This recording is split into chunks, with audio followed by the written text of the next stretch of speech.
En el nombre del Padre, del Hijo y del Espíritu Santo. Amén. Ven Espíritu Santo, y llena los corazones de tus fieles, y enciende en ellos el fuego de tu amor. Envía tu Espíritu Creador, y se renovará la faz de la tierra. Estamos estudiando el Catecismo de la Iglesia Católica, su tercera parte, la vida en Cristo. Primera sesión, la vocación del hombre, la vida en el Espíritu. Capítulo tercero, la salvación de Dios, la ley y la gracia. Artículo tercero, la Iglesia Madre y Maestra.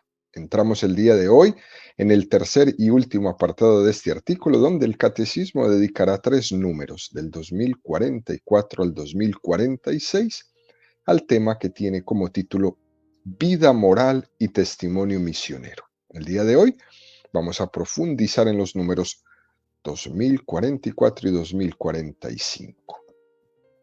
Número 2044 del Catecismo de la Iglesia Católica dice: la fidelidad de los bautizados es una condición primordial para el anuncio del Evangelio y para la misión de la Iglesia en el mundo, para manifestar ante los hombres su fuerza de verdad y de irradiación. El mensaje de la salvación debe ser autentificado por el testimonio de la vida de los cristianos. El mismo testimonio de la vida cristiana y las obras buenas realizadas con espíritu sobrenatural son eficaces para atraer a los hombres a la fe y a Dios. Bueno, esto es un número maravilloso, precioso, que nos presenta el Catecismo esta mañana, queridos amigos. Aquí lo que nos está diciendo y lo que nos está invitando, así como esa invitación que nos hace la Santa de hoy a restablecer la religión en el área donde me encuentre, el Catecismo nos dice que la importancia tiene que ser la integridad y el testimonio fiel de los cristianos que van a ser los testigos de Jesús en frente de los demás. Lo que popularmente hemos escuchado por ahí como fray ejemplo. Esa es la clave. Ser ejemplo. En caso contrario, será la vida la que devalúe nuestra predicación. La invitación es a que la santidad en toda nuestra vida sea como la punta de lanza de nuestra predicación. Y esto es una lucha y una batalla de todos los días, cada uno, ¿no? Cada uno con su propio pecado, intentando un día más ser santo, ser testimonio. La Iglesia ha evangelizado con el testimonio primero de los santos. Ese ha sido el principal argumento de nuestra evangelización. Han existido hombres y mujeres delante de nosotros que lo han hecho. Por tanto, nosotros también podemos. Y ese testimonio es importante. No solamente se trata de creer, se trata de testimoniar con las obras. Santiago 2, 14, 18. ¿De qué sirve, hermanos míos, que alguien diga, tengo fe, si no tiene obras? ¿Acaso podrá salvarle la fe? Si un hermano o una hermana están desnudos y carecen del sustento diario, y algunos de vosotros les dicen, idos en paz, calentaos y hartaos, pero no les dais lo necesario para el cuerpo, ¿de qué sirve? Así también la fe. Si no tiene obras, está realmente muerta. Y al contrario, alguno podrá decir, ¿tú tienes fe? Pues yo tengo obras. Pruébame tu fe sin obras y yo te probaré por las obras mi fe. ¿Tú crees que hay un solo Dios? Haces bien. También los demonios lo creen y tiemblan. ¿Quieres saber tú, insensato, que la fe sin obras es estéril? Abraham, nuestro padre, ¿No alcanzó la justificación por las obras cuando ofreció a su hijo Isaac en el altar? ¿Ves cómo la fe cooperaba con las obras? Y por las obras la fe alcanzó su perfección. Es un texto de Santiago admirable. A los protestantes no les gusta. Todos estos seguidores de Lutero, que se quedaron solo escritura, no obras, y todo este discurso enloquecedor que llevan a las personas a pensar que la vida basta para salvarse con decir creo en Jesús y sigue viviendo como te dé la gana. Eso es un error. ¿Quieres saber tú, insensato, que la fe sin obras es estéril?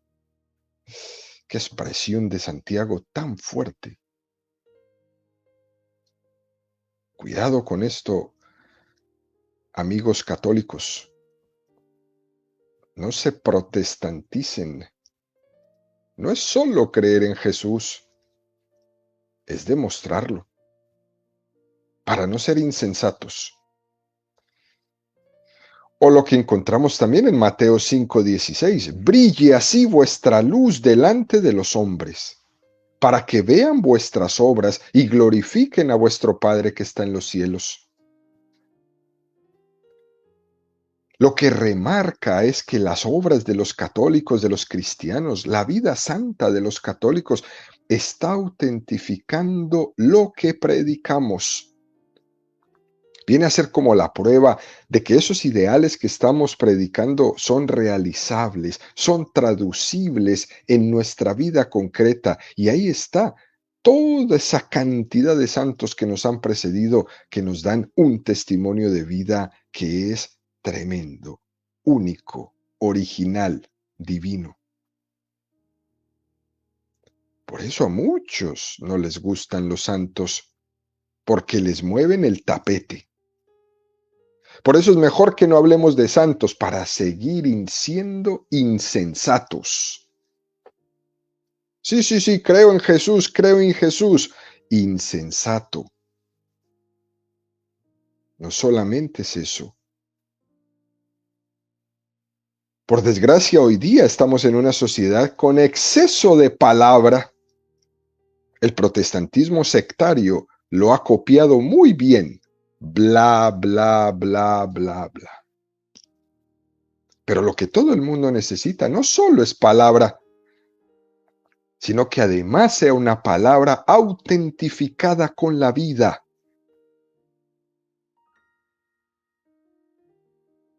Una palabra que se haga carne. Esa es la palabra que convence, la palabra que se hizo carne en Jesucristo y en la vida de los santos. ¿Cómo va a querer ser santo un pastor de estos por ahí que llega a nuestros pueblos a enredar a la gente, que da su discurso y después se marcha en un helicóptero? ¿Qué va a querer vida de santo, de sacrificio, de silencio? ¿Qué va a querer? Es puro bla, bla, bla, bla. Pero el demonio es bueno para que la gente se confunda y sigan a estos hombres impostores insensatos. Y esto es lo que explica, queridos amigos, por qué cuando se muere uno de estos, nadie se vuelve a acordar de ellos, pero cuando muere un santo, todo se hace fecundo. Y sus apostolados nunca mueren. Fíjense la santa de hoy, Santa Elizabeth. Todavía el día de hoy existen sus monjas trabajando en las escuelas, en los hospitales. Y han pasado 300 años. ¿Cuántas de estas sectas por ahí de pueblo y de garaje se mueren cuando se muere su pastor? Porque eso no está fecundado con santidad. Insensatos. Por eso cuando vemos la fecundidad de los santos, San Óscar Arnulfo Romero, nos quedamos anonadados. Podrán matar al profeta, pero su voz nunca la callarán. Eso los deja a todos anonadados. Cuando vemos la vida de San Francisco de Asís, cuando se despoja de todo, cuando vemos la vida de San Francisco Javier cuando iba en ese barco allá hacia Oriente, hacia el Japón, cuando vemos la vida de San Damián llegando en ese barco a la isla maldita, a la isla de los leprosos ahí en Molokai, ellos en todo lugar donde se encontraban, en la puerta, en la calle, en el puerto, mientras estaban unas pocas semanas en algún lugar, en alguna residencia, ahí en ese lugar, eran capaces de ser misioneros y convertir a muchas personas con su testimonio. La fe ya estaba, se hacía carne en el testimonio. La fe ya estaba. Por fe, Francisco dejó todo. Por fe, Francisco Javier se fue al otro lado del mundo. Por fe, el padre Damián se fue a la isla de los leprosos. Pero el testimonio es que lo hizo. Y no salió huyendo como cobarde. Como este que salió por ahí de la Iglesia Católica en estos días, cobarde. Le quedó grande ser católico. Porque es que ser católico es para valientes, no para cobardes. Y por eso en esta vida de santos existe también todavía esas comunidades después de tanto tiempo de ser fundadas por ellos. Porque ese testimonio nunca se olvida. Y esto nos hace pensar, queridos amigos, hasta qué punto nuestra falta de santidad es una de las razones que explica por qué nuestros grupos, por qué nuestros ministerios, por qué nuestras obras no son fecundas. A lo mejor es que nos falta santidad. Esos grupos que no les vemos fruto por ningún lado, que antes parece que van como el cangrejo, ¿no? Para atrás. ¿Será por falta de vida santa de sus miembros, de sus líderes? Eso es una muy buena pregunta. Claro está, queridos amigos, que no es nuestra santidad la que convierte a nadie, pero es cierto que de esa santidad se sirve el Señor para abrir los corazones cerrados y comenzar un proceso de conversión.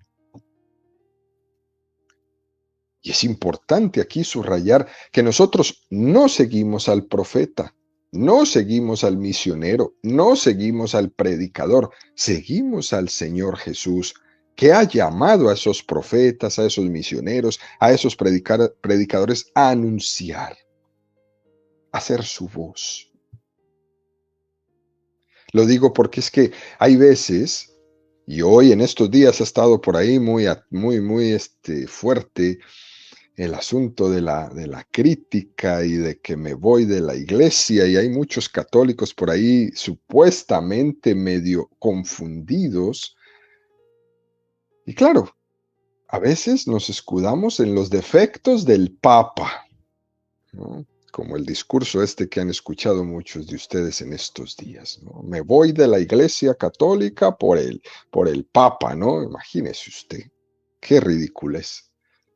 O por los defectos del obispo, o por la historia de la iglesia, ¿no? O por los defectos de este sacerdote en tal lugar, que no ha sido lo que tenía que ser, o por este predicador, o por este catequista.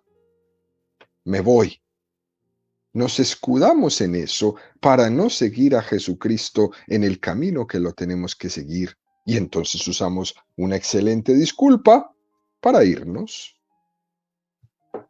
Pues adelante, la puerta está abierta. Y aunque algunas de esas cosas puedan ser verdad, todos los cristianos por el bautismo hemos recibido una llamada de Cristo a ser apóstoles y testigos de Él delante del mundo. Con nuestros pecados, con nuestros defectos. con nuestras incongruencias también. Pero nadie deja su fe porque el Papa no me caiga bien. Eso es lo más ignorante que he escuchado en mi vida. Eso es lo más inmaduro que he escuchado yo en mi vida. Mejor rece para que cambie ese Papa eso que a usted no le gusta, pero no se vaya. Hay que conservar la fe y predicar la fe en el área donde estamos, como la santita de hoy nos enseñó. Cristo nos invita a todos a ser apóstoles y testigos suyos delante del mundo. Y tenemos una gran responsabilidad en la evangelización. Y tenemos que pedirle a Dios con mucha humildad que nos haga verdaderos instrumentos suyos en nuestra miseria, pero instrumentos suyos. Yo tengo 30 años en este camino. Y siempre he hecho 2 peticiones en mi vida, muy personales. La primera es que le digo, Señor, que por mi culpa, por mi pecado, nadie se aparte de ti. Que yo no sea motivo de escándalo para que nadie se aparte de ti. Eso se lo pido todos los días al Señor antes de entrar aquí, en este programa, antes de ir a un encuentro, a una charla donde alguien me invite. Me parece que es una petición importantísima también quizás para los padres de familia, que el padre de familia le dirija a Dios esta petición: Señor, me has dado este hijo, la responsabilidad de educarlo. Te pido que mis pecados, que mis defectos, de los cuales él va a ver, va a ser testigo de mí muy cerca, no los separen de ti. Es una petición también importantísima que lo hagan los señores obispos, los señores sacerdotes. Señor, me has encomendado esta diócesis, me has encomendado esta parroquia, que por mi pecado, por mi falta de santidad, nadie se aparte de ti. Y la segunda petición que siempre le hago al Señor: Señor, te pido y me ofrezco a ti para que te sirvas de este instrumento y alguno se pueda acercar a ti. Y la hago siempre porque soy consciente de que la obra más grande que pueda una persona hacer en su vida es acercar un alma a Dios.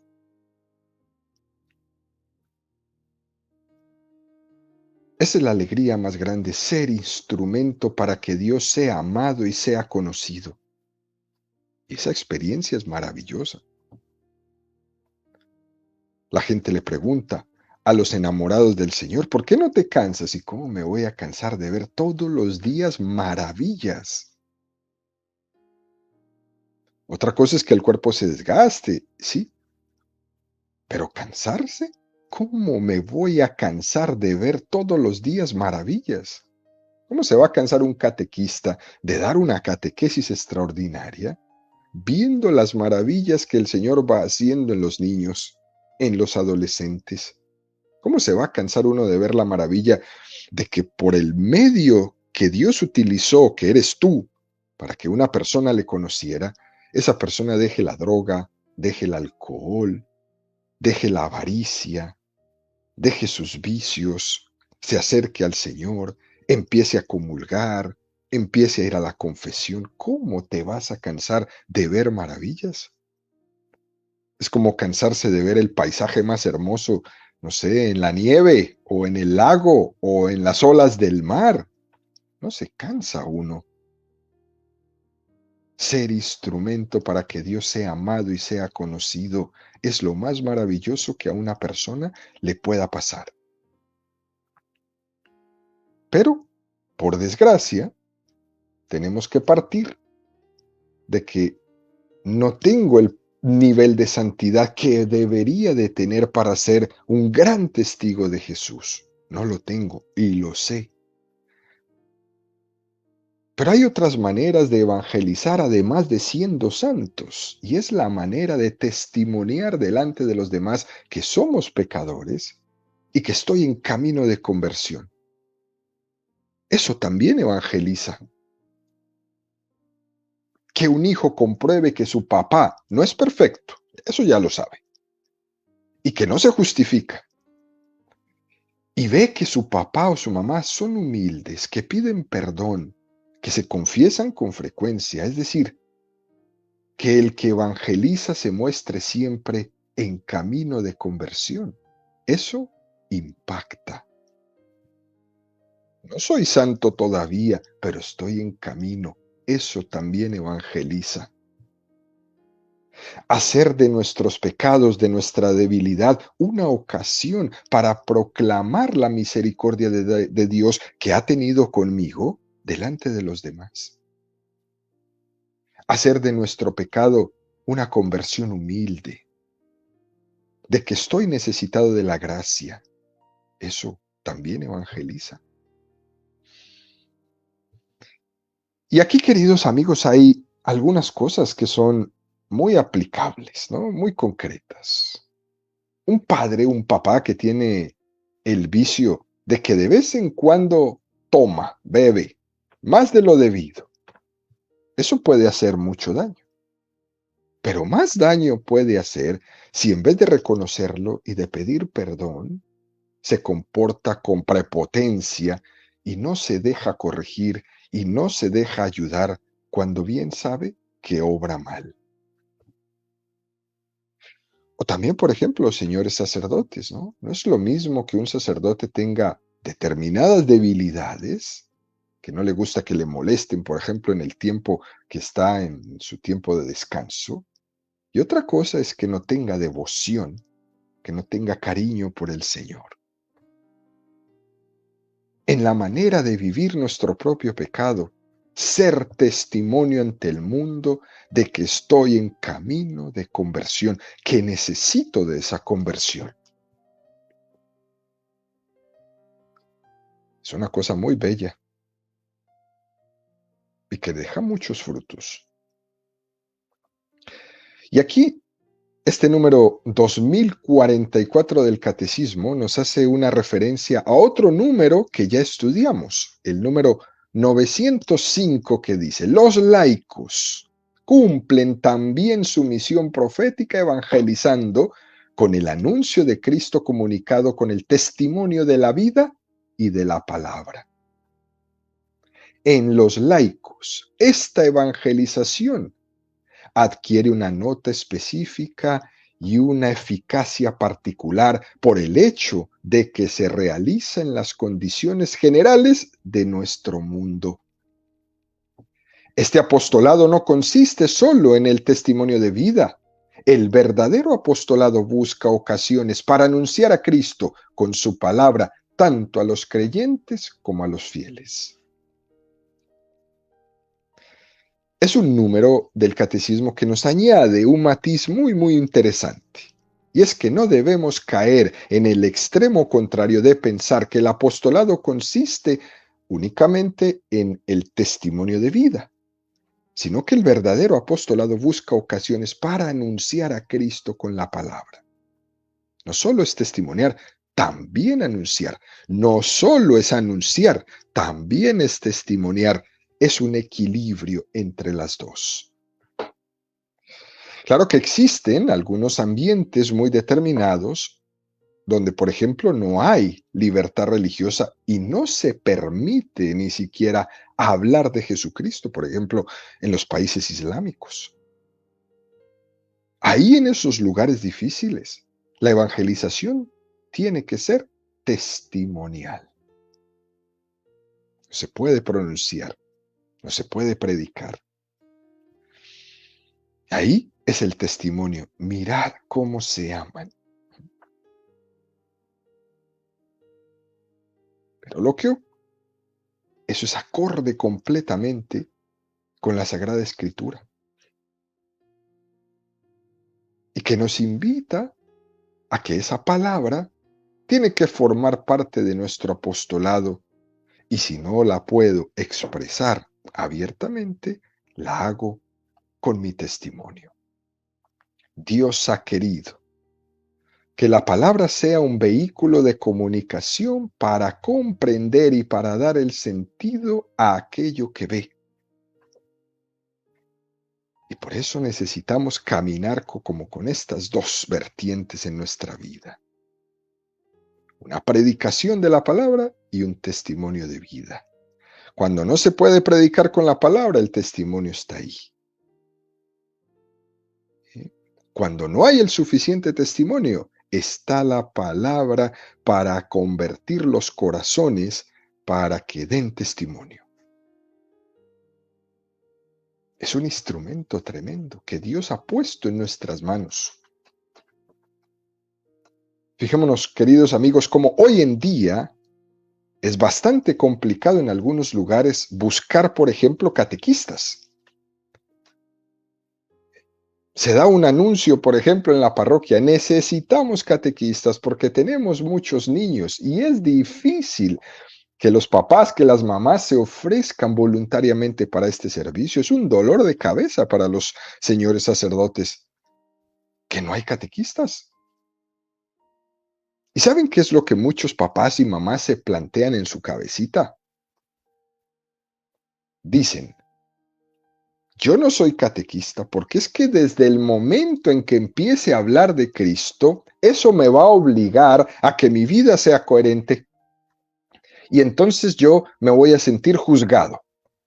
Eso es lo que le contestan a la invitación. Así que yo mejor me quedo sin ser catequista. Y ocurre mucho.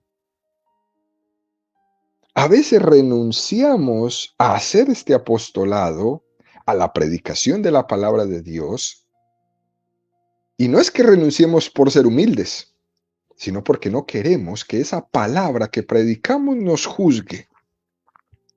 Y entonces yo digo que no. Pero hay que tener mucho cuidado, queridos amigos. Claro que es verdad que la palabra que predicamos nos juzga, pero también es verdad que nuestro silencio, nuestra apatía, nuestro no, también nos juzga. El hecho de tener que hablar para corregir, evangelizar, de uno, por ejemplo, de los padres hacia los hijos, es un tremendo acicate para que esos padres tengan una vida más santa.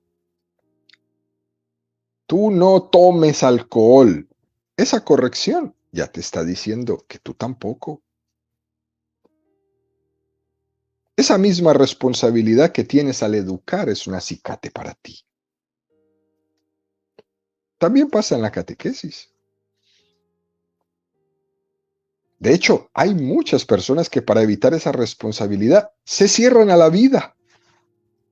Hasta allá hemos llegado.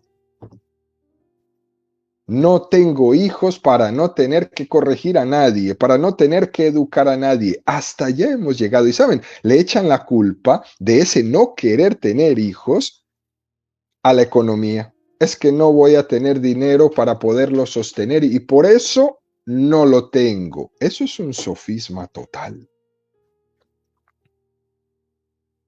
Es bastante curioso que la justificación de nuestros jóvenes hoy para no tener hijos es precisamente por responsabilidad, según ellos, ¿no?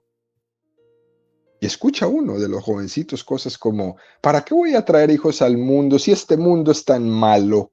Oye, no es así,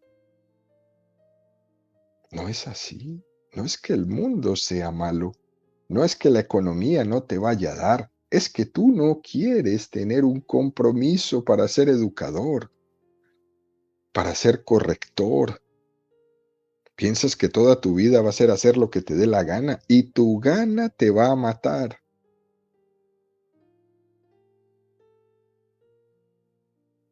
Esto es tremendo. Nos lavamos las manos del compromiso de educadores, de evangelizadores, de catequistas, de todo eso, para que eso no sea nuestra conciencia. Y la verdad es que Dios dirige un mensaje de conversión para que tú y yo seamos instrumentos en sus manos para la conversión de los demás, para la educación de los demás, para el soporte de los demás y para hacer testimonio ante los demás. Al final, queridos amigos, en esta vida no solo vale con intentar ser una buena persona. El Señor también quiere que testimoniemos con nuestra palabra.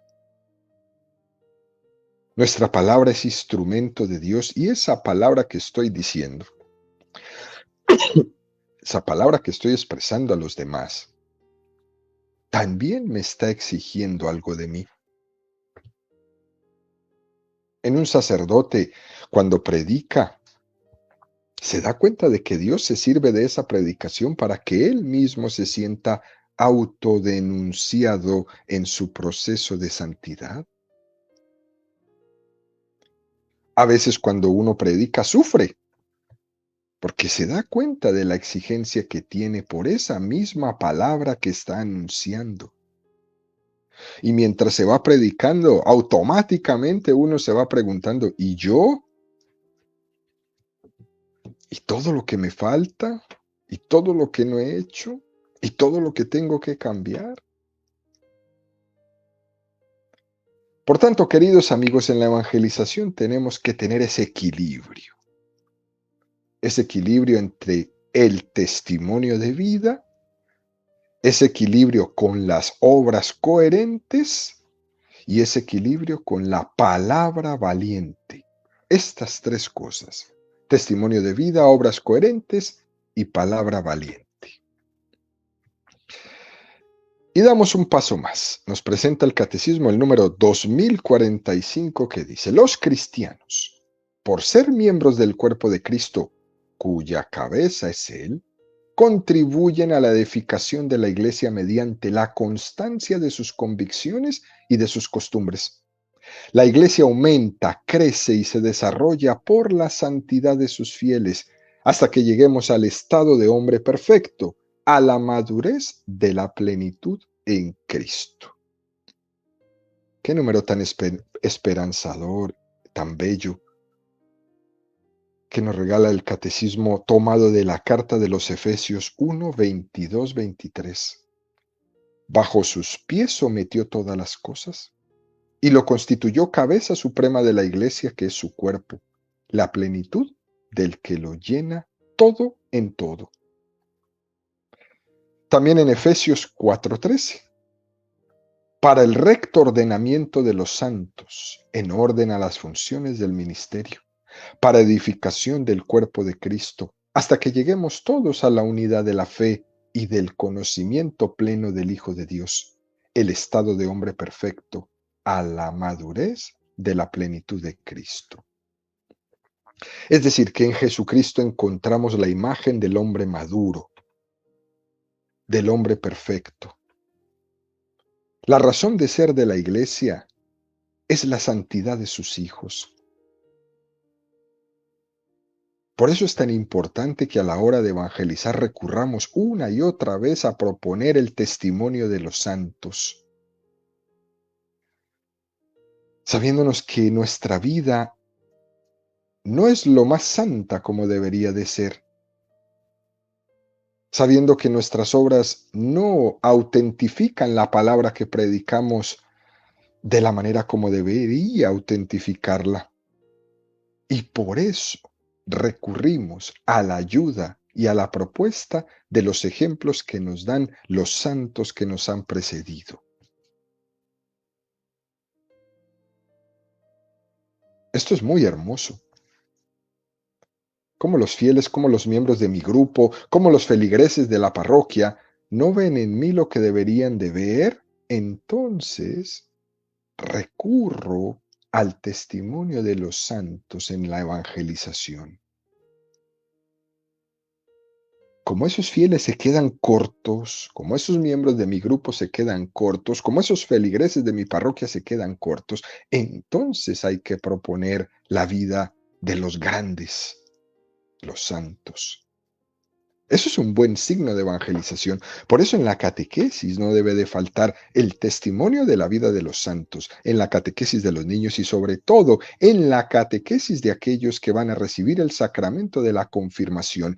¿Cuál es tu santo de confirmación que vas a tratar de imitar en tu vida?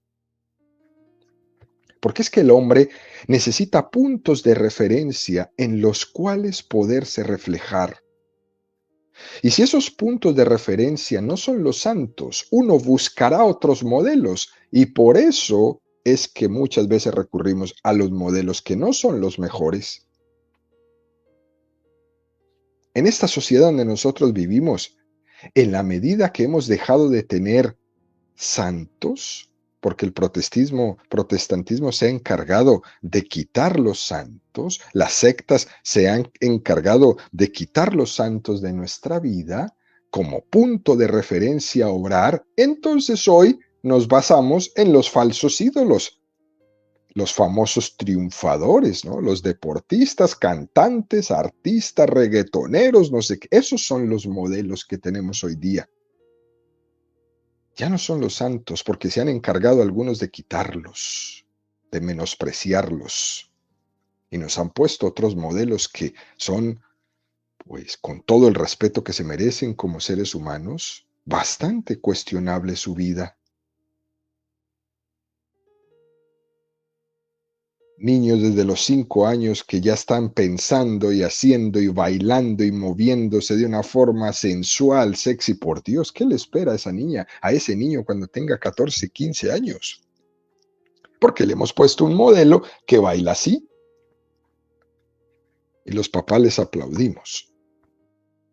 Que se vistan de determinada manera. Oye, por Dios, un poco de pudor, un poco de prudencia. No, desvestimos a nuestros hijos porque se tienen que parecer a tal cantante. ¿No? Dios mío. ¿Y dónde está la virtud? No hay ninguna virtud. ¿Dónde está la virtud del trabajo? ¿Dónde está la virtud de combatir la pereza? ¿Dónde está la virtud de combatir la grosería, la soberbia, el creerse más? No hay, no hay, falta mucho. Evangelizar tiene que ser, queridos amigos, mostrar el rostro de Cristo. Y es precisamente ahí en los santos donde nosotros podemos descubrir ese rostro de Cristo, un rostro misericordioso, un rostro humilde, un rostro generoso, no un rostro como los otros modelos que nos presentan hoy. El que más tiene es el que más puede, el más extravagante en su manera de vestir, el más sexual en su manera de bailar, el más... No, ese no es el modelo. Ese modelo es lo que tiene a este mundo enloquecido. Ese modelo es el que tiene a nuestros jóvenes en la droga. Esos modelos son los que tienen a nuestros jóvenes en las cárceles, en las pandillas, en las maras. Esos modelos son los que tienen a nuestros jóvenes buscando querer ser millonarios en un minuto y por eso se meten de narcos. Esos modelos son los que han acabado con nosotros. Y tenemos que regresar ahí en esa área donde vivimos, como decía nuestra santa de hoy, a regresarles la fe, a regresarles la religión, a regresarles el sentido por el cual viven y por el cual existen, a regresarles el modelo, que es el rostro de Cristo. Si nosotros no hacemos eso, seguiremos llorando. Es una insistencia grande que nos hace el catecismo el día de hoy. Estamos llamados no a ser solamente buenas personas, sino a ser santos. Porque de buenas personas está lleno el mundo, pero no son santos. Es un ideal tremendo. El ideal no es el mínimo. Yo no mato, yo no robo. No, el ideal es que tú que no matas, que no robas, seas santo. Ese es tu ideal grande. No te quedes con el mínimo. Cuando el papá dice que se conforma con que su hijo sea buena persona, está diciendo que está conformado con que su hijo no empeore de la media. Y el ideal tiene que ser que sea más arriba que la media. Porque hoy día El nivel medio está muy bajo. Está muy bajo. Por tanto, queridos amigos, en conclusión, la invitación a la santidad en el testimonio, en la palabra, tiene que ser que nos ayudemos unos a otros a edificarnos,